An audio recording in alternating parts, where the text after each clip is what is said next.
आभा जी हमारे नए दर्शक हैं, वो पूछ रही हैं कि अभी अभी उन्होंने देखना शुरू किया है और अंशुल जी को काफ़ी वो पसंद भी करती हैं।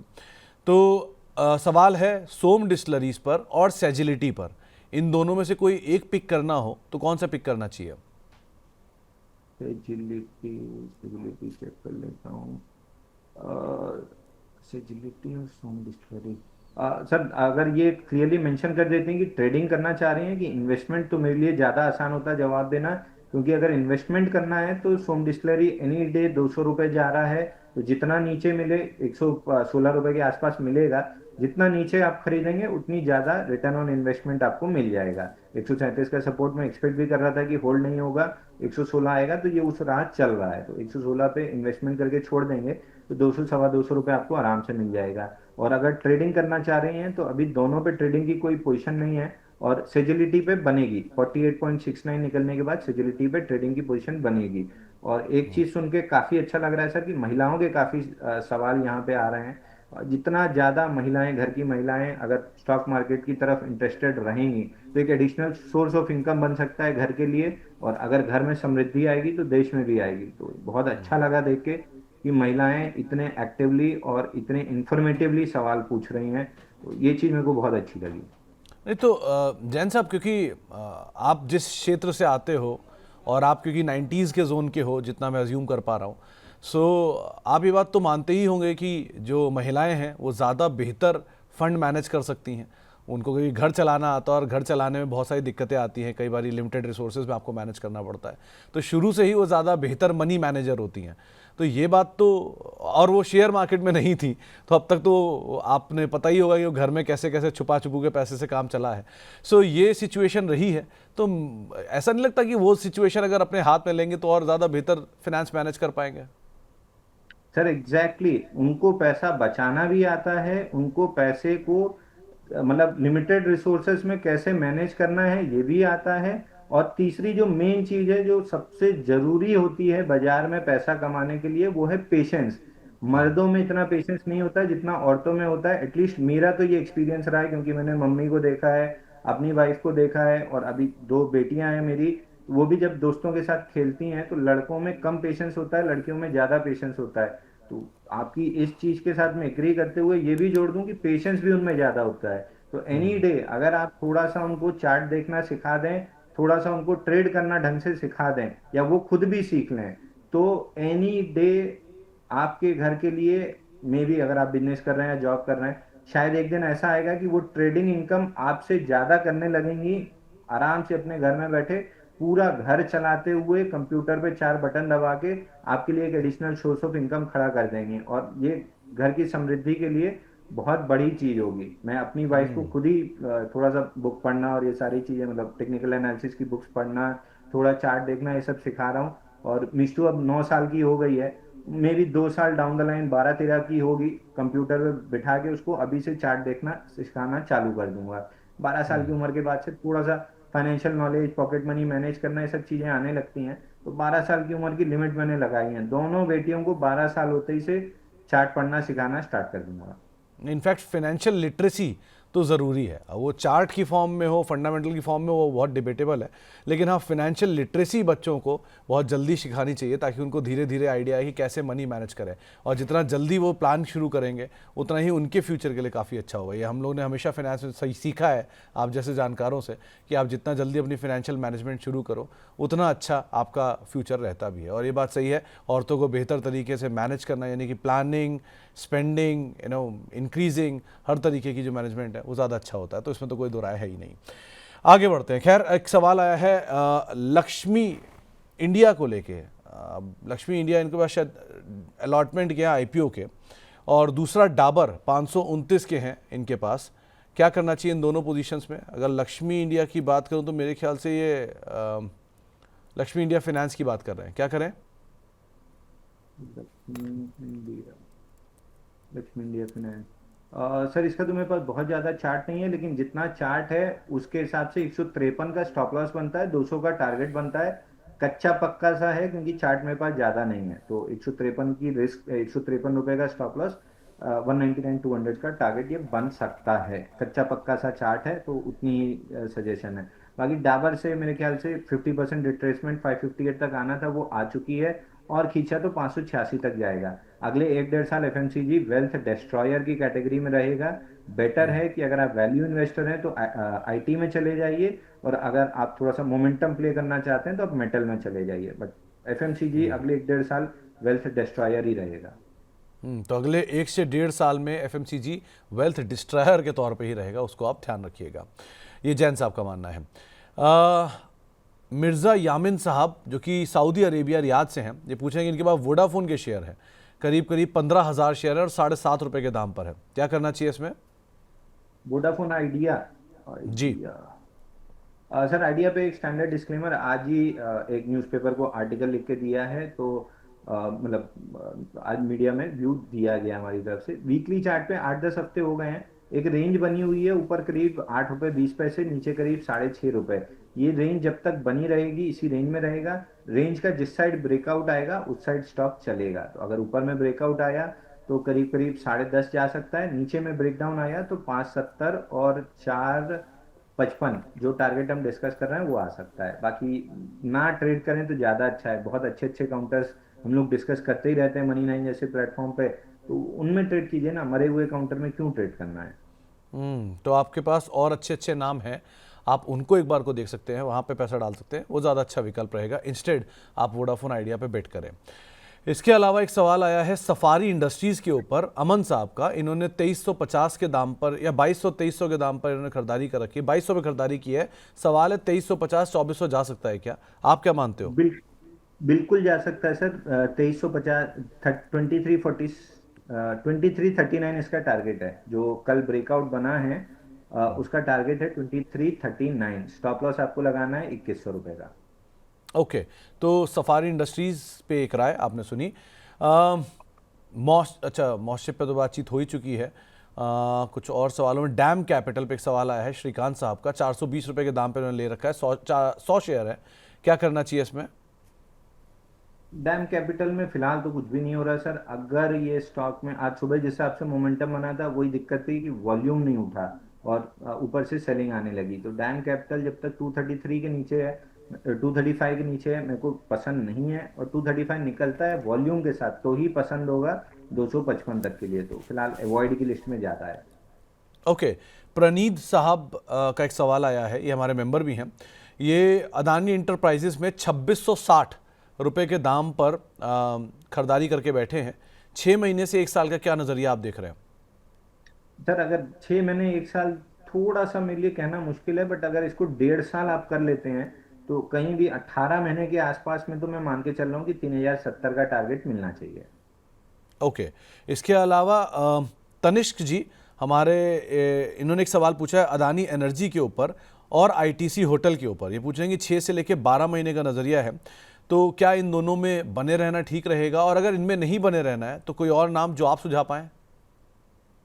तो देखिए, सबसे पहले चला अदानी पावर, उसके बाद अदानी ग्रीन जो मेरे पर्सनल पोर्टफोलियो में उसका नंबर लगता है, फिर एटीजीएल का लगता है, फिर अदानी एनर्जी सॉल्यूशन का लगता है, फिर ये पहिया वापस इसी तरीके से घूमता है। तो पहला दूसरा चल रहा है, तीसरा चौथा भी चलना स्टार्ट करेगा, और अदानी एनर्जी सॉल्यूशन पिछले 4 दिन में 755 से 812 रुपये आया है, ये अपने आप में रिलेटिव स्ट्रेंथ है, तो ऊपर में 905 तक जा सकता है। मगर आई वुड सजेस्ट कि आप थोड़ा सा अदानी एनर्जी सॉल्यूशन को टाइम दीजिए। देखिए, अदानी के शेयर ना टाइम मांग रहे हैं। मैं पहले भी बोल रहा था कि जैसे ये ट्रेड डील की तरफ, मतलब ये ट्रेड डील वाला या फूफा जी की नाराजगी जैसे जैसे कम होगी अदानी में, वैसे वैसे आपको बाइंग दिखेगी, और एग्जैक्टली वही हो रहा है। एक दिन फूफा जी आके बोलेंगे कि मोगेम्बो खुश हुआ, ट्रेड डील हो गई, उसके बाद आप देखिए अदानी के शेयरों में तेजी आ जाएगी। तो उसी लिहाज से अदानी ग्रीन में अपने पर्सनल पोर्टफोलियो में लेके भर के बैठा हूँ, क्योंकि फंडामेंटल लेवल पे जिस आपका इनका कैपेक्स है 2030 तक का, अपने आप में बहुत बड़ा कैपेक्स है, और फंडामेंटली और टेक्निकली ही वैसे ही चल जाएंगे शेयर, ये एक एडिशनल इनको बेनिफिट मिल जाएगा। तो अदानी ग्रुप में बने रहना चाहिए, तो अदानी एनर्जी सॉल्यूशन रखे रहिए। 1000 रुपए का टारगेट आपको बहुत आराम से मिलेगा, बहुत ज्यादा दिक्कत की जरूरत है नहीं। आईटीसी होटल में 180 का जो आईपीओ बेस ब्रेकआउट बना था, 240 का टारगेट कंप्लीट करने के बाद से वापस बेस बना रहा है, जिसका ब्रेकआउट 253 के ऊपर है। तो 253 निकलने के बाद स्टॉक में अगर आप बाइंग करते हैं तो एक नेक्स्ट लेग में 280 तक मिल सकता है, बट मैं 253 के ऊपर ब्रेकआउट बाई करने में थोड़ा सा झिझकूंगा, क्योंकि थर्ड बेस रहेगा। मैं बेटर है एरिस इंफ्रा ले लूंगा जो फर्स्ट ही बेस पे है, तो रिस्क मेरा कम, रिवॉर्ड मेरा ज़्यादा रहेगा। ओके, तो उसको आप दोनों ही शेयरों पे, आईटीसी होटल और अदानी एनर्जी पे आपको राय दी है जैन साहब ने, आप उसको फॉलो कर सकते हैं। एक और सवाल आया है वैभव यादव साहब का। पहले तो बहुत बहुत शुक्रिया यादव साहब हौसला अफजाई के लिए। ये पूछ रहे हैं कि एनएसडीएल 1309 रुपये के दाम पे ले रखा है और अदानी ग्रीन 954 के दाम पे ले रखा है। अब इन दोनों में क्या करें? अदानी टोटाल भी था लेकिन उस पर आप ऑलरेडी चर्चा कर चुके हो, सो इन दोनों में क्या करें?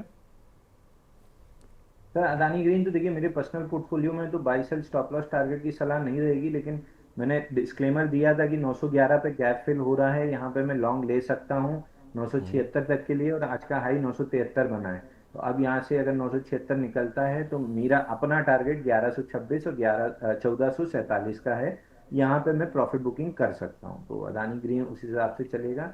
और दूसरा स्टॉक इनका एनएसटीएल था। एनएससीएल आईपीओ बेस बना रहा है, अगर 1352 के ऊपर टिक गया तो 1600-1700 रुपए तक का टारगेट आराम से बन जाएगा, 1200 का टारगेट बनेगा। तो 1350 तो 1355 इसके ऊपर जब टिकने लगेगा तो बाई जरूर दूंगा मैं।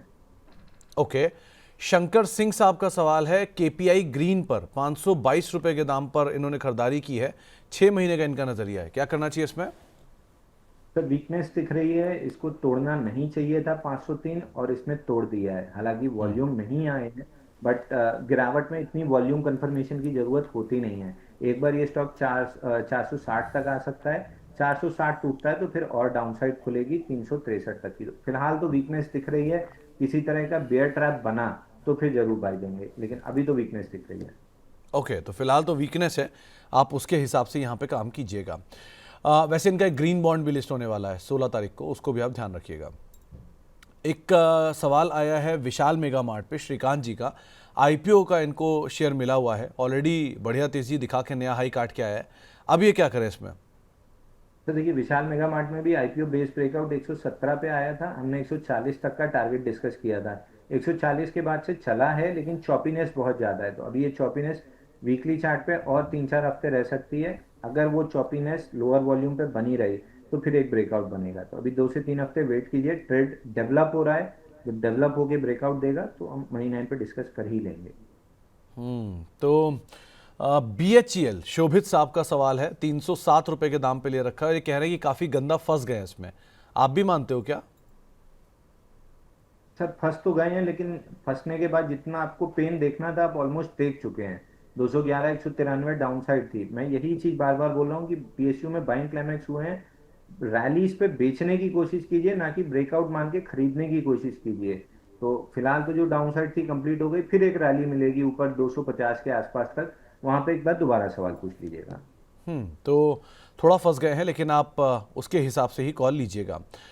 चिराग जी पूछ रहे हैं कि मन्नापुरम, पहले तो बहुत बहुत शुक्रिया चिराग जी, हम दोनों को ही तरफ से ही, और मन्नापुरम फाइनेंस इन्होंने ले रखा है 290 रुपए के दाम पर। अब इसमें क्या स्टॉप लॉस लगाना चाहिए? नया हाई तो ये भी बना रहा है, क्या करें इसमें अब? सर इसमें स्टॉप लॉस 280 रुपए का बनेगा, क्योंकि 280 टूटा ना, तो जितने भी लोगों ने नीचे से खरीदा है, क्योंकि स्टॉक नॉन स्टॉप रैली किया है 245 के आसपास से, तो जितनों ने खरीदा है 281 का सपोर्ट है, 280 टूटते ही से सब प्रॉफिट बुकिंग करेंगे, तो आपको 280 का मैंडेटरी स्टॉप लॉस लेना चाहिए। इसके अलावा लव साहू साहब पूछ रहे हैं कि आरईसी इन्होंने लिया है 380 के दाम पर शॉर्ट टर्म के लिए, क्या करें? सर मेरा फिर इन्हीं से सवाल हो जाएगा क्यों लिया है। 359 से हम डिस्कस कर रहे थे कि बाउंस बैक आएगा, बाउंस बैक में जो फंसे हुए हैं उनको निकलने का मौका मिलेगा, निकलिए धीरे धीरे करके। बाइंग क्लाइमेक्स के लगभग सारे टारगेट कंप्लीट हो गए हैं, लेकिन 347 टूट गया अगर, तो 281 तक अपना नीचे का टारगेट कंप्लीट करेगा। और अभी जस्ट एक सवाल पहले ही वो बोल रहे थे बुरा फंस गए, तो आप भी बुरा फंस जाएंगे अगर ये 347 तोड़ दिया तो 281 तक की डाउन मूव आ जाएगी। जितना जल्दी हो सके आरईसी पीएफसी से निकल जाएं। जितना जल्दी हो सके आरईसी पीएफसी से निकल जाएंगे, कि ये वो केडर के स्टॉक हैं जो कि एक तरफा तेज़ी दिखाकर अब आराम कर रहे हैं। अगर आप आरईसी आज देखेंगे तो आपको बहुत बुरा लगेगा। जरा डायरेक्टर साहब इसका 5 साल का चार्ट लाइए, तब ज़्यादा सिचुएशन क्लियर होगी कि ये एक्चुअल में चला क्या है। आपकी स्क्रीन पर है 100 रुपये का शेयर चलते चलते 650, 625 तक गया है। तो कोई चीज़ 6 गुना बढ़ेगी और उसके बाद वो अगर 300 पर खड़ा हुई है तो आज भी उस पौने 4 गुना ऊपर है जिस दाम से चला है वहाँ से लेके अब तक। सो थोड़ा इस चीज़ को भी ध्यान रखिएगा। लाइकवाइज आयरेडा, ये कैसा दिख रहा है आपको जैन साहब? क्या सेम पैटर्न है वहाँ पर भी? आयरेडा में sir not exactly same pattern था। आयरेडा का चार्ट बहुत अच्छा था और चल भी बहुत अच्छा रहा था, लेकिन ये जेंसॉल वाला जो वो निकल के आया ना, उसके बाद एकदम से मैनेजमेंट पे जो दिक्कत आई कि मतलब कैसे इनने इतना पैसा दे दिया और ये सब, तो जेंसॉल ने इसका थोड़ा सा सेंटीमेंट खराब कर दिया है। हालांकि 140 121 इस लेवल को शायद ये स्टॉक तोड़ेगा नहीं, इस लेवल पे लंबा बेस बनाएगा और उसके बाद चलेगा। तो अगर आप लंबे समय के लिए इन्वेस्टेड है तो 140 121 अच्छा रेट है, बट मैं फिर वही बोलूंगा ना, लंबे समय इन्वेस्ट करने की जगह शॉर्ट टर्म में 8 8 10 10% वाले ट्रेड करते रहिए। मकसद तो पैसा ही कमाना है, तो बेटर है कि मूविंग काउंटर्स में चले जाइए। जेंसॉल वाला दाग धुलते धुलते मतलब सेंटीमेंट सुधारते सुधारते बहुत समय लगेगा। हम्म। तो एक राय आपको दी गई है, आप आयरेडा के संदर्भ में आप उसको अकॉर्डिंगली फॉलो कर सकते हैं। बजाज हाउसिंग फाइनेंस, महेश हाथीमारे साहब का सवाल है, क्या ये इस दाम पर खरीदारी कर सकते हैं?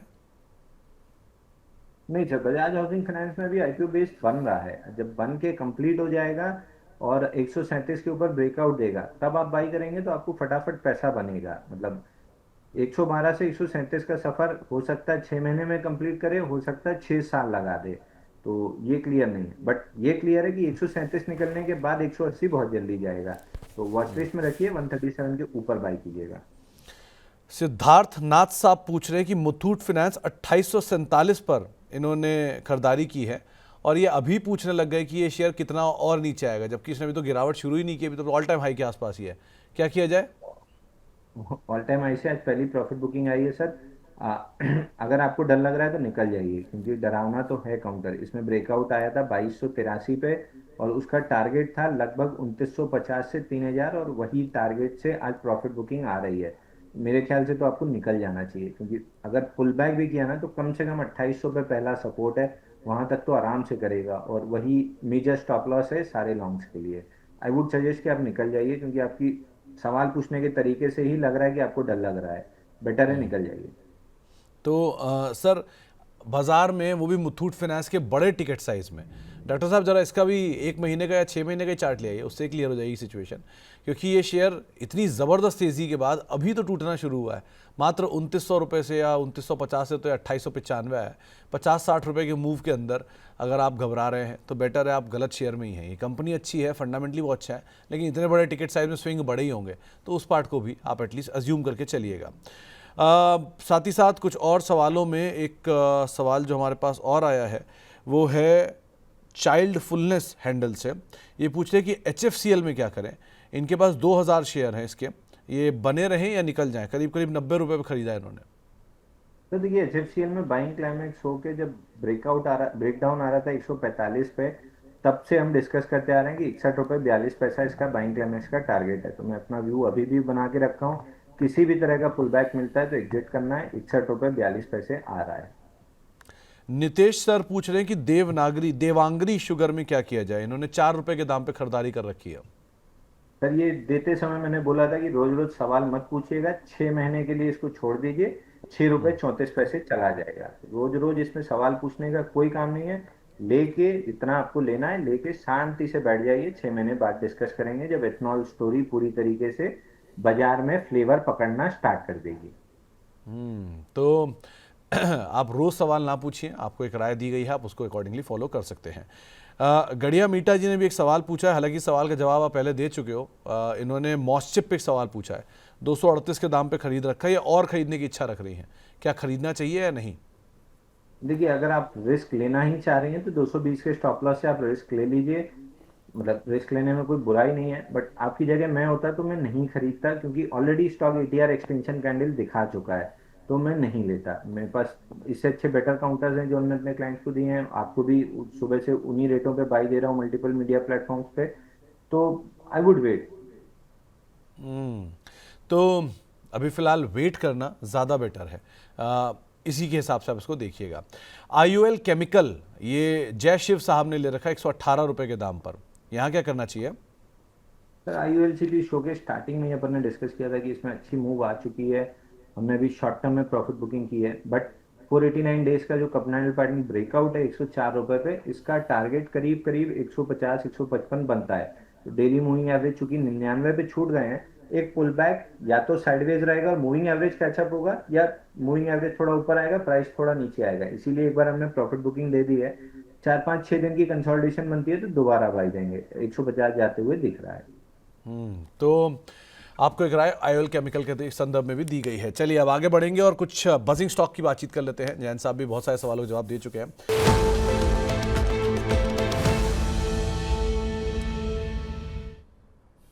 जैन साहब, क्या चुना आज आपने? सर मैंने आईपीओ बेस ब्रेकआउट चुना है, एरिस इंफ्रा। 165 रुपए चल रहा है, यहाँ से बाई करके चलना है। 153 का क्लोजिंग बेसिस स्टॉप लॉस है, और 179 का रेजिस्टेंस है, और 200 रुपये, 208 रुपये 50 पैसा ऑल टाइम हाई इसका टारगेट है। तो मैं फिलहाल एरिस इंफ्रा चुन रहा हूँ। स्टॉक में सुबह से बोलते आ रहा हूँ, ऑलमोस्ट डे लो से। मेरे को बहुत बेहतरीन लग रहा है। आईपीओ बेस पिछले 4 मेरे बहुत बेहतरीन चले हैं, तो मेरे को ये समझ में आ रहा है कि जिनमें आईपीओ बेस बनना है वहाँ पे इंटरेस्ट आ रहा है इंस्टीट्यूशंस का। तो उसी लिहाज से मैं एक्स्ट्रापोलेट करते हुए इसी को लेके चल रहा हूँ, 208.50। तो 208.50 के टारगेट के लिए आप एरिस इंफ्रा में खरीदारी करके चल सकते हैं। जैन साहब, आप कार्यक्रम में शामिल हुए, बहुत बहुत शुक्रिया। कोई डिस्क्लेमर? सर अदानी ग्रीन और टाटा टेक मेरे पर्सनल पोर्टफोलियो में है, इस पे मैं मल्टीपल ट्रेड्स करता रहता हूँ। टाटा स्टील और रिलायंस पे मेरी नज़र है। टाटा स्टील ब्रेकआउट सस्टेन करे तो बाई करूंगा, रिलायंस डिस्काउंटेड प्राइस पे मिले तो बाई करूंगा। ये 4 का मेरा यूनिवर्स है, इन 4 में ही मेरा पर्सनल इंटरेस्ट होता है। बाकी जितने स्टॉक्स डिस्कस किए हैं क्लाइंट्स के पास जरूर होंगे, क्योंकि बीइंग ए ब्रोकिंग हाउस इतने सारे क्लाइंट्स हैं, तो किसी ना किसी क्लाइंट के पास कुछ ना कुछ तो होगा ही। तो एक राय आपको जैन साहब की तरफ से। और जैन साहब, बहुत बहुत शुक्रिया हमारे साथ जुड़ने के लिए, बातचीत करने के लिए। जल्द आपसे मुलाकात होगी फेस टू फेस। और फिलहाल अब जाने से पहले एक बार इंडिविजुअल कॉल जैन साहब के दोबारा आएगी आपकी स्क्रीन पर, आप उसको बेट कर सकते हैं। आरएस इंफ्रा उन्होंने चुना है, आईपीओ बेस्ड ब्रेकआउट उनको यहाँ दिख रहा है। 205 210 रुपये के टारगेट्स के लिए आप वहाँ पर खरीदारी कर सकते हैं, 208.50 के लिए, और 165 के आसपास ये स्टॉक अभी चल रहा है।